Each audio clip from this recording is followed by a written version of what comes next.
السلام عليكم ورحمة الله تعالى وبركاته. halkan waxaan ka salaamayaa dhammaan ummadda Soomaaliyeed meel walba joogaan.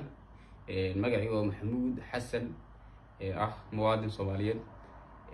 maanta waxaan rabaa iga soo kiciyay fadhigayga jiifkayga howlahayga maalmeed xaaladda ba'an badbaadada u baahan dalkeena ku jiro inaan xoogaa yaraan ka dhaho. xaqiiqatan xaaladda waddankan ku jiro xilligan waa xaalad badbaado ah, ma ahan xaalad indhaha la isaga fiirsado oo ma ahan in maalin tacsiyo isdaba joogto aynu sameyno. intayna naga dhimato Allah u naxariisto.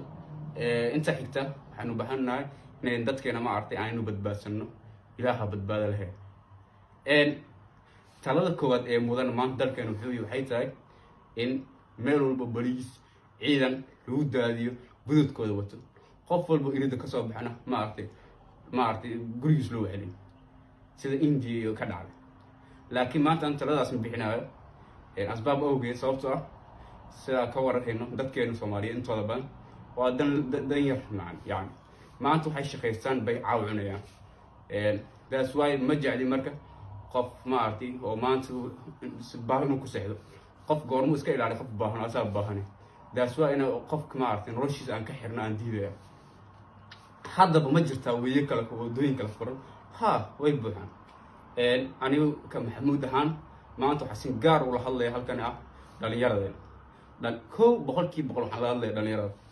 ujeedooyinka aan rabo marka talooyinka aan bixinaya waxaa ka mid ah qofka dhalinyarada ah inuu mar walba ahaado qof maaskihiisi wixiisi isku wato, waxba ka tegin, kala fogaansho ay sameeyaan wax walbo. heer maanta ay dhalinyarada ay gaadheen inay bahal ka dhigaan kajan, yani kaftan. qof kale sida baraha bulshada aan ku arkay, qof kale saaxiibkiisa wuxuu leeyahay maaskaraha ii dhiib waan ku sawiraya. ma ahan eeba goor muu noqday maaskaraha sida ookiyaal iyo jaakadiil ku sawiri jiray. taasna ayna ka digtoonaan. talada labaad aan bixinayo waxay tahay goobaha isku imaanaya sida garoomaha, tusaalan tacsiya dhacday, aroosyada iyo meel walba salaxyada in la sameeyo qof walba dadaal uu sameeyo, juhud uu bixiyo. ogow qof walba maanta aabbo walba dhimanayo, hooyo walba dhimanayso, qof walba dhimanayo waxa u keen wiilkiisa ama gabdhiisa oo dhalinyarada ah u keen. waynu ognahay anagu dhalinyaraan nahay, caafimaadkeenu iska fiican, difaaciyan jirku uu roon yahay. marka dhowdii qof awalba iska xanuunsan iska dhuftinayo, cudur la dhuftinayo, hooyo sidoo kale, walaal saaxiibkaa sidoo kale. that's why saameynaysaa. marka ha sababsan adigu, ha sababsan.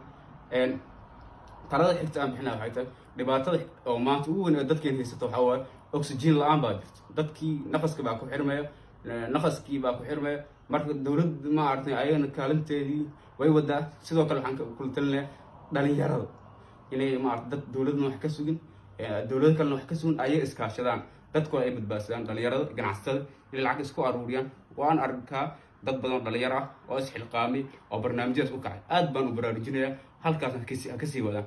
sidoo kale dadka inay bataan meel walba, gobol walbo, maamul goboleed walbo, deegaan walbo, in hawshaas ay ka socotaan rabnaa hadduu Ilaahay yiraahdo insha Allah. tan maaskarihi waxaan maqlay in maaskaraha uu yahay qaali laga dhigo meelaha goobo gaar ah laga helaa. wasaaradda caafimaadka maanta marka loo baahan yahay keliya oo maanta waxaa loo baahan yahay maaskarihi in goob walba laga heli karo, qiimihiis aad u jaban yahay. qof walbo gurigiisi, iskuulkiisi, jaamacadiisi, meel walbo maaskara iska yaalo hadduu Ilaahay yiraahdo insha Allah. talada xigta aan bixinaa waxaa waaye madaxdeennii hore aynu jecel nahay oo dalkeenii maanta qofba si dhinac usoo jiidaayo maanta heerka aynu joogno keenay. aad ugu mahad celinayna horta dadaalka weyn ay sameeyeen. haddase dadaalkoodi waxaa la rabaa inay sii joogtayaan. balantoodii ahayd in ummadda dantooda ay ka shaqeeyaanna ay sii wadaan. mudaaharaadka lagu baaqay isbuuca soo socda nagu soo fod leh bilowgiisa lana isku wada raacay in haddii dib loo dhigi karo ka shacab ahaan waxaan codsanaynaa in dib loo dhigo, maadaama waddanka uu ku jiro xaalad halis ah. sababtoo ah waxaa meesha isku imaanaya qof cudur qabo iyo qof aan qabin. hadhowdii qofka meesha cudur qabo wuxuu sababsanayaa in hooyadiisi iyo waalidkii iyo asxaabtiisi uu ku saameeyo. that's why bahalku uu fidaya. coronavirus hadda maanta waddanka wuxuu joogaa xaalad badbaado ah. haddii maanta loo istaagi waayo, hal meel looga soo wada jeesan waayo, waxaa dhacaysa guri walba maalin bintaas looga soo sheego. taasna aadayna oo dhibaysaa. marka waxaan leenahay qof walbo aynu ilaalsan, dadkeena ay jecelnahay waalidkeeni aynu ilaalino, asxaabteena aynu ilaalino, nafaheenna aynu ilaalino. Aadan islaamaya aadna waa umahadsantihiin.